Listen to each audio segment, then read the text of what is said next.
हमारे जीवन में दुख क्यों आता है? क्या हम हमारे दुख को समझ पाते हैं? क्या कहना चाहता है ये दुख हमसे? हमें लगता है कि हमारे जीवन में हजारों दुख है, लेकिन अगर वास्तविकता में देखा जाए, आंखें खोलकर देखा जाए, तो जीवन में सिर्फ एक ही दुख होता है। वह दुख क्या है? इस बोध कहानी के माध्यम से हम समझ जाएंगे कि एकमात्र दुख क्या है और उस दुख का समाधान क्या है। आप अपने दुख का निवारण करने के लिए इस कहानी को आखिर तक जरूर सुने। इससे पहले कि आप इस कहानी में खो जाएं, हमारे चैनल को जरूर सब्सक्राइब कर ले। चलिए कहानी शुरू करते हैं। एक गांव में शुभम नाम का एक आदमी रहता था। वह अपने जीवन से बहुत निराश हो चुका था। उसकी निराशा का कारण यह था कि वह अभी तक कुछ भी नहीं करता था। घर वाले उसको दूसरों का उदाहरण देकर ताने मारते रहते थे और कहते थे कि वह सब तो कामयाब हो गए और तू यहीं का यहीं रह गया। जब भी कहीं वह बाहर जाता तो लोग उससे पूछते थे, तुम क्या कर रहे हो भाई? उसे यह कहने में बहुत शर्म महसूस होती थी कि वह कुछ भी नहीं कर रहा है। वह उनसे कहता कि वह कुछ करने की कोशिश कर रहा है। धीरे धीरे उसने लोगों से मुंह छुपाना शुरू कर दिया। उसका दुहा इतना बड़ा था कि उसको लगता था कि वह इस धरती पर एक बोझ है और उसके बस में कुछ भी करना नहीं है, कुछ भी नहीं हो सकता। तो वह जी कर क्या करेगा?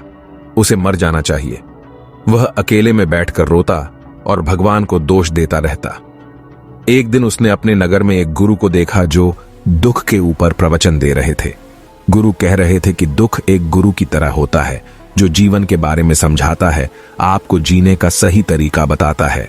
आप चाहें तो दुख रूपी गुरु से जीना सीख सकते हैं या दुख में बैठे बैठे डूब कर रो सकते हैं। शुभम यह बातें सुन रहा था। जब उपदेश खत्म हुआ तो उसने गुरु से कहा, दुख कुछ सीखा कर नहीं जाता बल्कि पीड़ा देकर जाता। दुख की पीड़ा होती है, ऐसा लगता है कि इसके बाद कुछ नहीं मिलने वाला, कुछ नहीं होने वाला। मृत्यु भी दुख के सामने कम लगती है। गुरु ने पूछा कि क्या दुख है तुम्हें? शुभम ने सारी परेशानी गुरु को बता दी और कहा कि मेरे दुख का आपके पास कोई समाधान नहीं है। गुरु ने मुस्कुराकर कहा कि जब तुम्हारे जीवन में असली दुख आए तब तुम मेरे पास आना, मैं उसका समाधान अवश्य करूंगा। यह कहकर गुरु वहां से चले गए। शुभम ने सोचा कि क्या मेरा दुख असली नहीं है? क्या यह दुख जो मैं झेल रहा हूं यह दुख नहीं है? कोई भी मेरे दिल का दर्द नहीं समझता। अरे जब घर वाले ही मेरा दर्द नहीं समझते तो गुरु कहां से समझेंगे? अपने दुखों से परेशान होकर शुभम ने एक निर्णय लिया कि वह कुछ करके दिखाएगा। उसने एक छोटा सा व्यापार शुरू किया। उसे उसके व्यापार में सफलता नहीं मिल रही थी, परंतु उसके घर वाले बहुत खुश है कि वह कुछ तो प्रयास कर रहा है। धीरे धीरे उसे सफलता भी मिलने लगी और फिर उसके व्यापार ने रफ्तार पकड़ ली। वह 2 सालों के भीतर एक बड़ा व्यापारी बन गया। उसके पास काफी लोग थे जो उसे पसंद करते थे, जो उसकी चिंता करते हैं, जो उसके कार्य की सराहना करते थे, प्रशंसा करते थे। उसके माता पिता भी अपने बेटे की प्रशंसा करते करते नहीं थकते थे। उसके मित्रों की संख्या दिन ब दिन बढ़ती जा रही थी और वह बहुत खुश था। फिर उसके दोस्तों ने उसको सलाह दी कि उसे उसका अपना व्यापार और बड़ा करना चाहिए।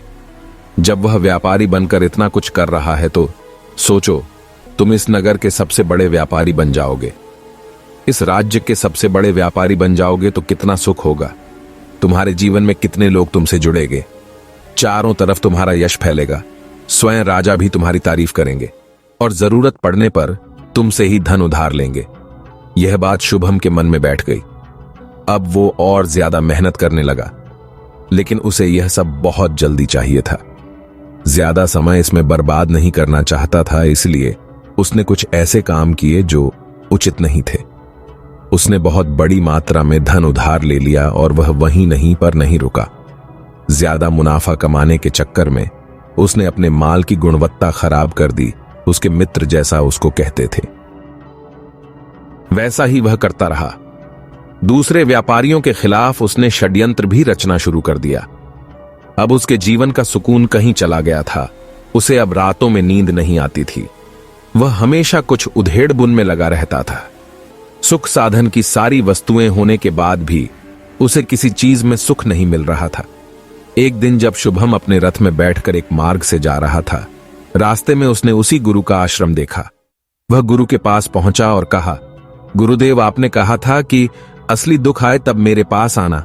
मेरे जीवन में बहुत दुख है, मैं रात को सो भी नहीं पाता हूं। शुभम गुरु को अपनी सारी बात बताता है। गुरु ने कहा कि जब तुम पहली बार मिले थे, जब भी तुम किसी दुख में थे, उस दुख से तुमने क्या सीखा? शुभम ने कहा, मैंने सीखा कि केवल सोचने मात्र से कुछ नहीं होता, अपनी सोच को साकार करने के लिए कर्म करना पड़ता है।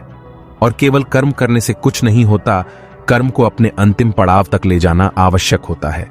चाहे रास्ते में कितनी भी बाधाएं आए, कितनी भी निराशा हो, चाहे ऐसा क्यों नहीं लगे अब कुछ नहीं होगा, कभी यह मानकर रुकना नहीं, कार्य में परिणाम तक यही सोचना है, मैं इसमें सफल होकर ही रहूंगा। यह सोचकर कर्म करना चाहिए। लोग केवल सफल आदमी को ही महत्व देते हैं, बाकी कोई कितना भी अच्छा क्यों ना हो, इस दुनिया के लिए वह बोझ ही कहलाता है। गुरु मुस्कुराए और कहा, जब तुम्हारे जीवन में असली दुख आए तब मेरे पास आना, मैं उसका समाधान अवश्य करूंगा। शुभम फिर से आश्चर्यचकित हो गया कि क्या मेरा दुख असली दुख नहीं है, असली दुख होता क्या है, लेकिन उसने कुछ नहीं बोला। शुभम ने एक घड़ा गुरुजी को भेंट किया जो सिक्कों से भरा था। गुरु ने घड़े को देखते हुए कहा कि इसको वहां पेड़ के नीचे एक गड्ढा खोदकर दबा दो, ये मेरे किसी काम का नहीं है। शुभम ने ऐसा ही किया और वहां से चला गया। धीरे धीरे शुभम को व्यापार में घाटा होने लगा। उसकी धन संपदा धीरे धीरे घटने लगी और एक ऐसा समय आया जब उसके ऊपर बहुत ज्यादा कर्जा हो गया था, परंतु वह निश्चिंत था क्योंकि कर्जा उसके मित्रों द्वारा ही दिया गया था। वह सोचता था कि उसके मित्र उसके बुरे समय में उसका साथ देंगे, पर ऐसा कुछ नहीं हुआ। सबसे पहले उसके मित्रों ने ही उससे अपना उधार धन मांगना शुरू कर दिया। ना देने पर जान से मार देने की धमकी तक दे डाली। उसके शुभचिंतक, उसके चाहने वाले सब उससे दूर होते चले गए। उसके पिता उसकी गलतियों को उसको गिनवाने लगे। उसकी सारी संपत्ति नीलाम हो गई। उसके पास कुछ नहीं बचा। वह सड़क पर आ गया। उसने अपने पिता से सहायता मांगी। पिता ने कहा कि मेरे पास तो थोड़ी सी संपत्ति है, अगर मैं तुम्हें यह दे दूं तो मैं तुम्हारी मां को कहां रखूंगा? हमारे पास यही संपत्ति है बेटा। उसके जीवन में बहुत गहरा दुख था। उसके आसपास ऐसा कोई भी नहीं था जो उसको मदद कर सके। इस धोखे की वजह से वह टूट गया था। लगता था कि जीने का कोई मतलब नहीं है, मृत्यु ही एकमात्र सहारा है। वह मरने के लिए एक नदी की तरफ जा ही रहा था। तभी उसे रास्ते में याद आया कि गुरु ने कहा था कि जब उसके जीवन में असली दुख आए तब मेरे पास आना। शुभम गुरु के पास गया। गुरु को उसने सारी बात बताई और गुरु से कहा कि मेरे दुख का समाधान कीजिए गुरुदेव।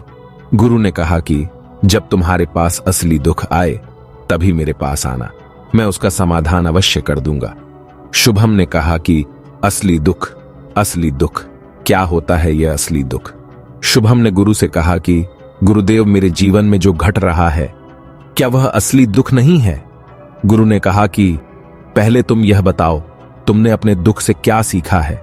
शुभम ने कहा कि जो लोग तुम्हारी तरक्की के साथ तुम्हारे पीछे पीछे आए हैं वह तुम्हें धोखा देंगे, क्योंकि वह बुरे समय में तुम्हारा साथ नहीं देंगे बल्कि तुम्हारा फायदा उठाएंगे। भरोसा केवल उन्हीं लोगों पर करना चाहिए जो तुम्हारे बुरे समय में, असफलता के समय में तुम्हारे साथ थे। और ऐसे लोग बहुत कम ही देखने को मिलते हैं। जिन्हें देखते हैं उन्हें हमेशा उनकी कद्र करनी चाहिए। उनके खिलाफ षड्यंत्र नहीं करना चाहिए। ईमानदारी और धैर्य के साथ काम करना चाहिए, लालच नहीं करना चाहिए। गुरु ने पेड़ के नीचे गड्ढा खोदकर वह घोड़ा निकाला जिसमें सिक्के रखे हुए थे। सोने के सिक्के भरे हुए थे और वह घड़ा शुभम को दे दिया और कहा कि जब जीवन में असली दुख आए तभी मेरे पास आना। उसने गुरु को प्रणाम किया, धन्यवाद दिया और वह घड़ा लेकर चला गया।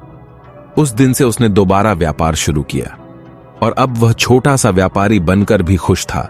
ईमानदारी से काम करते करते वह फिर से एक बड़ा व्यापारी बन गया। हालांकि इसमें अब उसे कुछ समय लगा, लेकिन अब खुश था। उसका जीवन खुशियों से भरा था। लेकिन आप कितने अच्छे हैं, कितना ही अच्छा काम करते हैं, दान करते हैं, पुण्य करते हैं, लोगों की मदद करते हैं। जीवन में दुख तो आता है, तो शुभम के जीवन में भी फिर से दुख आया। उसके माता पिता की मृत्यु हो गई। वह दोनों एक ही दिन मृत्यु को प्राप्त हो गए। शुभम अपने माता पिता से बहुत प्रेम करता था, इसलिए उसे बहुत गहरा आघात लगा। वह उन्हें श्मशान ले गया। वहां पर उनकी अंतिम क्रिया की सबने उन्हें चिता में जलते हुए देखा था। तब उसका मन बेचैन हो उठा। उसके मन में हजारों सवाल खड़े हो गए। वह घर वापस आया तो उसने अपने माता पिता की संपत्ति को देखा। इसके लिए वह हमेशा लड़ते रहते थे। आज वह लावारिस की तरह पड़ी थी। उसकी देखरेख करने वाला कोई नहीं था। उसे देखने वाला कोई नहीं था। उसके पिता ने जो भी बनाया था, जो भी धन इकट्ठा किया था, वह सब यहीं पर रह गया था। एक दिन पहले तक भी वह अपनी संपत्ति के लिए किसी से भी लड़ने के लिए भी तैयार थे, लेकिन आज सब कुछ खत्म हो चुका था। उसका मन बहुत बेचैन हो रहा था। उसे लग रहा था जैसे कुछ खाली है, कुछ अकेलापन सा है, कुछ डर है, कुछ है जो समझ नहीं आ रहा। इसलिए वह गुरु के पास पहुंचा। गुरु ने शुभम को देखते ही कहा कि क्या कोई दुख है? शुभम ने कहा कि वैसे तो जीवन में कोई दुख नहीं है, सब ठीक ही है गुरुदेव, सब सुखी है, पर आज मेरे माता पिता की मृत्यु हो गई और मेरा मन बहुत दुखी है। गुरु ने कहा कि इसमें दुखी होने वाली क्या बात है? एक दिन तो सबके प्रियजनों को मर जाना ही है। जीवित तो यहां कोई नहीं रहा और ना ही कोई रहेगा। तुम भी एक दिन मर जाओगे, हो सकता है कल, या कहो आज, कहो तो अभी भी तुम मर सकते हो। शुभम ने कहा कि गुरुदेव आप ये क्या कह रहे हैं? मैं भी मर जाऊंगा, मैं तो अभी जवान हूं। गुरु ने कहा कि प्यारे, इस भुलावे में मत जीना कि मृत्यु बूढ़ों को ही आती है। बूढ़े के सामने जवान भी मर जाते हैं, बच्चे मर जाते हैं। मृत्यु का किसी से कोई लेना देना नहीं है। गुरु के मुख से ये बातें सुनकर शुभम वहां से चुपचाप चला गया और जैसे उसका मन बेचैन हो गए, खालीपन सा महसूस कर रहा था। दिन रात को अपने बारे में ही सोचता रहता था। वह क्या कर रहा है, वह क्या है, क्यों है, कैसे हैं, हम क्या है, क्या करने आए हैं, यहां पर क्या चीजों का उपयोग करना, मर जाना ही जीवन का असली मतलब होता है। उसे कोई जवाब नहीं मिला। उसका दुख बढ़ता ही जा रहा था। उस दिन के बाद वह उन्हीं गुरु के पास पहुंचा और गुरु को सारी बात बता दी। गुरु मुस्कुराए और गुरु ने कहा कि आज पहली बार असली दुख उत्पन्न हुआ। वास्तव में यही है जो दुख कहलाने लायक है। हमें पता ही नहीं है कि हम क्या कर रहे हैं, क्यों कर रहे हैं, कैसे कर रहे हैं, कौन है हम, हमें क्या करना है। शुभम ने कहा गुरुदेव मेरे दुख का समाधान कीजिए। गुरु ने कहा कि हम सब अपने जीवन भर क्या इकट्ठा करते रहते हैं। शुभम ने कहा कि गुरुदेव सभी लोग धन संपत्ति, इज्जत, प्रेम, परिवार, घृणा, नफरत इकट्ठा करते रहते हैं। गुरु ने कहा कि इनमें से इकट्ठा करके कुछ भी अपने साथ ले जा सकते हैं। शुभम ने कहा कि नहीं गुरुदेव, इनमें से तो कुछ भी साथ नहीं ले जाते। मेरे माता पिता के साथ भी कुछ नहीं गया, सब तो यहीं पर छूट गया। गुरु ने कहा ध्यान से समझना, इस दुनिया में हम जैसे इकट्ठा करते हैं उसे हम कभी इकट्ठा करते ही नहीं। सभी चीजों को देखते हैं और देखते ही नहीं जिसे हमें इकट्ठा करना है। वह है हमको, हमें इस दुनिया में अपने आप को इकट्ठा करना। बाकी जो हमारी मृत्यु हो तो हम एक हो सके और अपने आप को पहचान सके।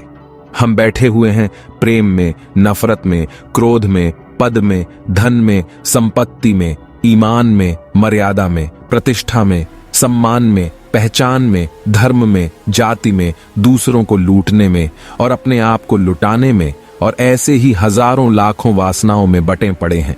हम टुकड़ों में जीवन जी रहे हैं। हमारी ऊर्जा कभी भी एक नहीं हो पाती। हमारी ऊर्जा शक्ति बिखर गई है। इसलिए हमारे पास इतना भी समय नहीं है, इतनी भी शक्ति नहीं है कि हम उठकर अपनी ओर देख सकते हैं। वास्तव में जिंदगी भर लोग जिन्हें दुख दुख चिल्लाते रहते हैं और उनका समाधान ढूंढते रहते हैं, उनको उनका समाधान कभी मिलेगा ही नहीं, क्योंकि जिन्हें वह दुख कहते हैं वह दुख है ही नहीं। इसलिए उनको यहां पर उनके दुख का समाधान यहां पर नहीं मिलता। वह बस एक परिस्थिति से छूटकर दूसरी परिस्थिति में फंस जाते हैं। जैसे ही पहली समस्या में रो रहे थे, वैसे ही वह दूसरी समस्या में होंगे, रो पड़ते हैं। हमेशा ही एक समाधान नजर आता है, वह है मृत्यु।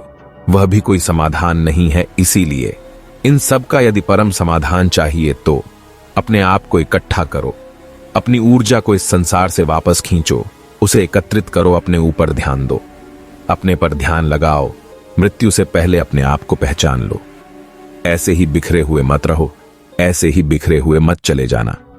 शुभम ने कहा, तो क्या गुरुदेव हमें यह संसार छोड़ देना चाहिए?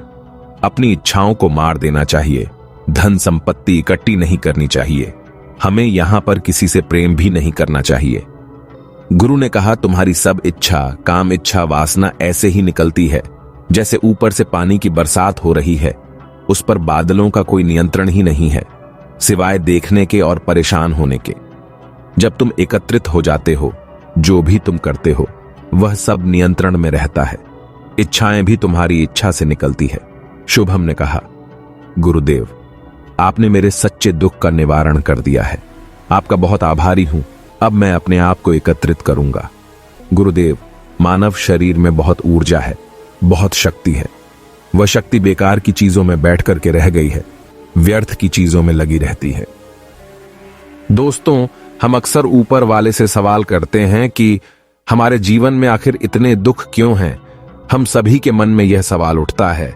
इसका जवाब है कि हमें वह परमात्मा, वह असली दुख तक ले जाना चाहता है, सबसे बड़े दुख तक ले जाना चाहता है, जहां पर हमें पता चल सके इंसानों का असली दुख क्या है।